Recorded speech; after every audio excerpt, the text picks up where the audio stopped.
Petrol की कीमतों में होशरुबा इजाफे के बाद हुकूमत सिंध का बड़ा फैसला सामने आया है। वजीर आला सिंध ने अपना तमाम वज़रा और अफसरान का 40% पेट्रोल का कोटा कम करने का हुक्म दे दिया है। पेट्रोलियम मसनूआत की कीमतों में होशरुबा इजाफे के बाद हुकूमत सिंध का ये बड़ा फैसला सामने आया है और वजीर आला सिंध ने अपने तमाम वज़रा और अफसरान का 40% जो पेट्रोल का कोटा है उसे कम करने का हुक्म भी दे दिया है।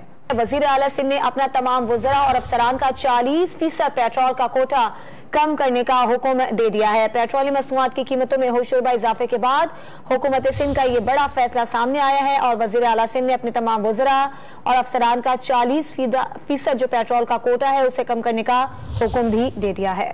वजीर आला सिंध ने अपना तमाम वज़रा और अफसरान का 40% पेट्रोल का कोटा कम करने का हुक्म दे दिया है। पेट्रोलियम मसनूआत की कीमतों में होशरुबा इजाफे के बाद हुकूमत सिंध का ये बड़ा फैसला सामने आया है और वजीर आला सिंध ने अपने तमाम वज़रा और अफसरान का 40% जो पेट्रोल का कोटा है उसे कम करने का हुक्म भी दे दिया है। ताज़ा तरीन वीडियोस के लिए हमारा YouTube चैनल सब्सक्राइब करके बेल आइकन प्रेस करिए ताकि आपको मिले हर अपडेट सबसे पहले।